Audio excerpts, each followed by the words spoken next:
Oui, bonjour à vous tous. Juste un petit Shabbat Shalom et puis des échanges que j'ai eus sur ce Lech Lecha. Va pour toi, va vers toi. Lech Lecha. C'est aussi va vers toi-même. Et où est le toi-même? Est-il dans le cerveau? Est-il dans le cœur? Dans les tripes? Dans les jambes? Dans les mains? Tout est la question là du Lech Lecha. Alors j'ai eu des questions qui ont été posées évidemment. Lech Lecha, je ne vais pas nommer les personnes, semble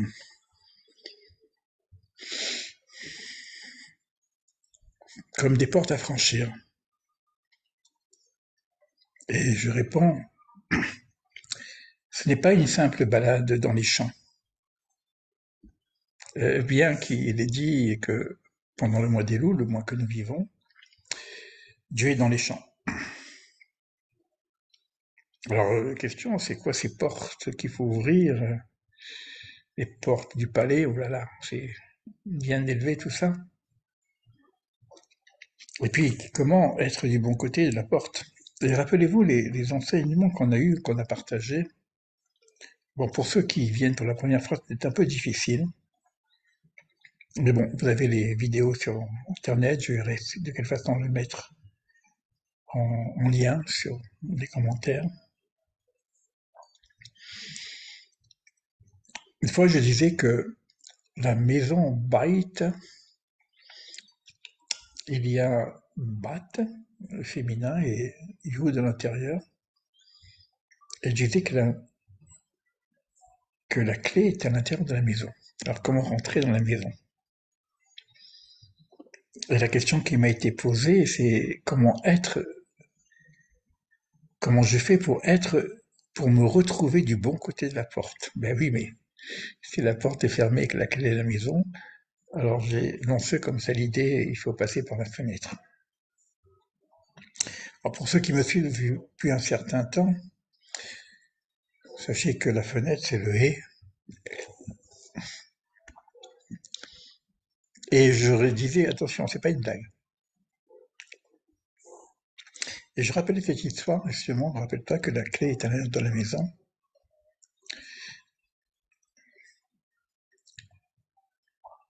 Et puis ce qu'on a découvert d'une façon un petit peu impromptue dans une étude sur le Ramak, Rabbi Moshe Cordovero.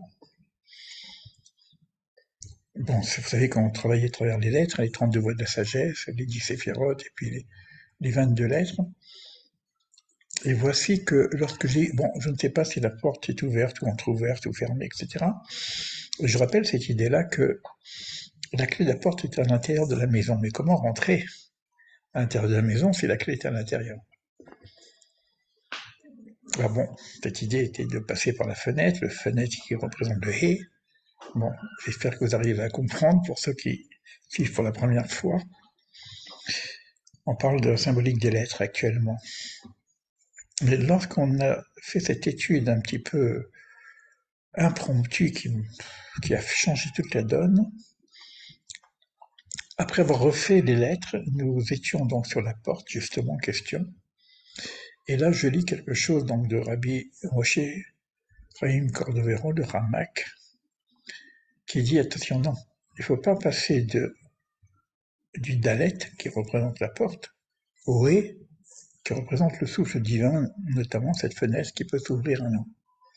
Non, il faut regarder vers le bas, c'est-à-dire le cœur. Le cœur, c'est quoi? C'est Tiferet. Alors évidemment, dans ce cœur, qu'est-ce qu'il y a? Donc pour ceux qui ont suivi les enseignements, sinon, vous voyez un petit peu toutes les vidéos que nous avons fait sur ça. Tiferet, c'est le cœur qui représente en fin de compte l'harmonique de l'ensemble des influx divins. Et dans ce Tiferet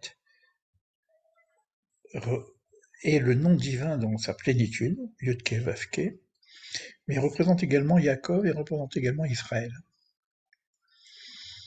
Donc ça veut dire que pour ouvrir la porte de la maison, j'espère que vous comprenez la symbolique, il faut comprendre ce regard vers le Vav, qui représente les 6 séphirotes inférieures, qui représente le nom d'Hachem, mais en même temps la reliance. Le Vav est comment ça s'appelle, je ne sais plus comment on dit en français, excusez-moi, parce que bon, je vous rappelle qu'on avait fait 3 vidéos sur le Vav, c'était au moment de Purim, je vous remettrai peut-être les liens. C'était ce Vav qui reliait les choses. Conjonction de coordination, comme on dit en grammaire. Et, ET. Mais c'est en même temps celui qui inverse le temps. Le passé devient futur, le futur devient présent. Donc on a une lettre extrêmement forte, et c'est vrai que quelque part dans les échanges que j'ai eus avec vous, j'ai pu un peu reconnaître dans ce Vav qui est une reliance, qui représente Israël, qui représente Hachem, mais en même temps qui dépasse la notion du temps. Mais en même temps, rappelez-vous aussi qu'il y a eu des vidéos où on parlait de l'unicité de toute chose, qui est toujours dans le Vav, puisque le Hachem représente l'unité, Shema Israël, Hachem et le Kohen Hachem Echad, un, et que ce rapport avec le Echad, le un étant aussi un rapport avec l'amour. D'où la complexité de savoir qu'est-ce que vraiment l'amour, si c'est un Echad qui est quelque part plus ou moins caché. Donc il y a des vidéos aussi là-dessus. Tout ça pour vous dire quoi? Pour vous dire que le Lech Lecha n'est pas une simple promenade dans les champs.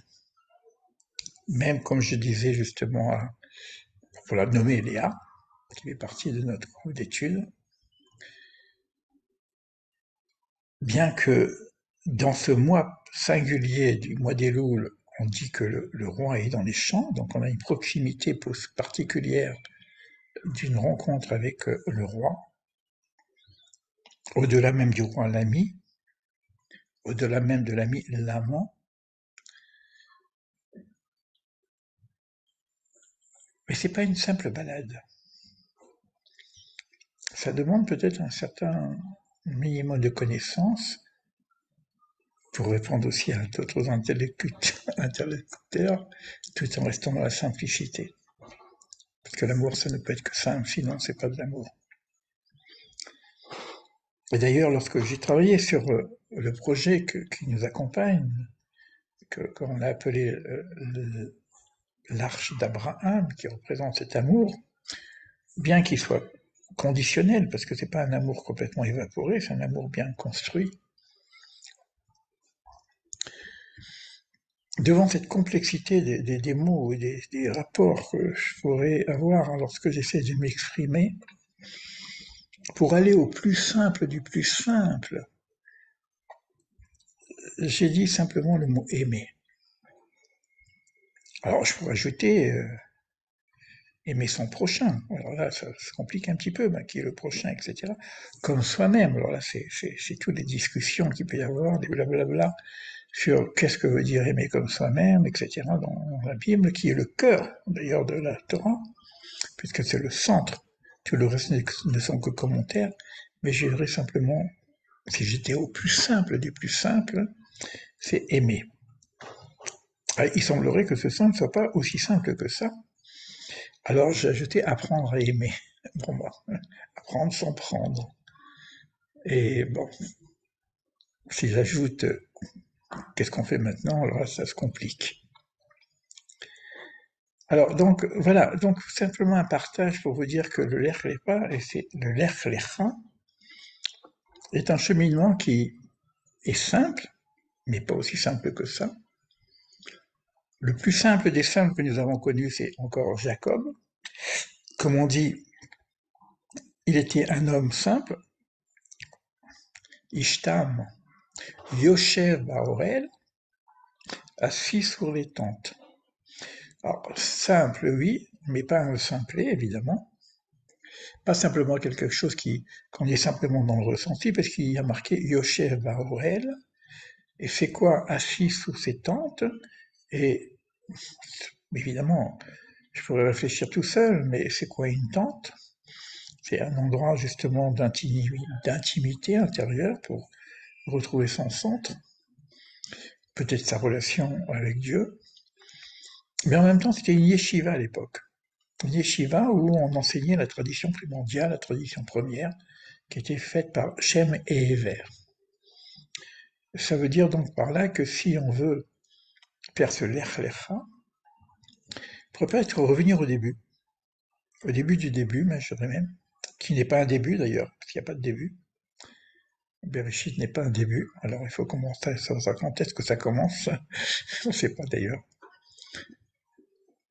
Ça veut dire en même temps que si je reviens à ce début du début, il faudrait que je retrouve un petit peu cette idée de ces tentes où on étudie un enseignement primordial avant toute division. Il ne peut pas y avoir d'amour s'il y a de la division. Donc le Lech Lecha vient nous inviter à cette rencontre avec nous-mêmes, va pour toi, va vers toi, cette rencontre avec Dieu, Hachem, qui représente l'unicité de toutes choses, mais plus encore l'unité, le un, et qui représente également le Ahava, l'amour. Donc ce soi-même, quelque part, est en connexion avec ce centre divin, qui est de l'ordre de l'immanence, tout étant de l'ordre de l'immanence. Hachem ou Elohim. Il y a ces deux noms, Hachem, mais également Elohim, le Dieu créateur, le Dieu qui rend toutes choses dans la nature. Donc c'est un chemin qui demande certaines réflexions peut-être. On va essayer d'être au plus simple, mais c'est pas facile d'être simple, surtout si on touche la notion de la connaissance, l'arbre de la connaissance du bien et du mal, où est le bien ou le mal. Donc c'est une invitation que je propose en recommençant avec ce principe d'amour primordial, un autre principe d'émouna primordial, on aura peut-être l'occasion de s'expliquer là-dessus, revoir un petit peu les textes tels qu'ils nous sont proposés dans leur source, leurs racines, en commençant par Bereshit, et découvrir le principe d'Abraham dans Bereshit, sinon on passe à autre chose, et découvrir ce que représente un petit peu ce personnage d'Abraham, pour oser proposer un cheminement qui s'appellerait l'Arche d'Abraham, dans lequel il y a une forme de partage du simple, puisque le cœur est simple, bien qu'il soit deux déjà, on est divisé aussi quand même, hein. Faut être clair là-dessus. Il y a deux vaves dans le cœur, des vavecha, deux vaves. Pourquoi deux vaves? Il y a deux yetzer. Bon, on verra. Mais quoi qu'il en soit, Yoshev Behoel, assis sous la tente, une tente ouverte à l'universel, chacun peut venir s'abreuver de connaissances ou de rapports directs avec la divinité dans le silence. Donc beaucoup de choses à partager peut-être. Et ça, ce partage... Bon, je vais lancer une perche peut-être, on verra. Il nous reste quelques semaines, une trentaine de jours, je crois, avant.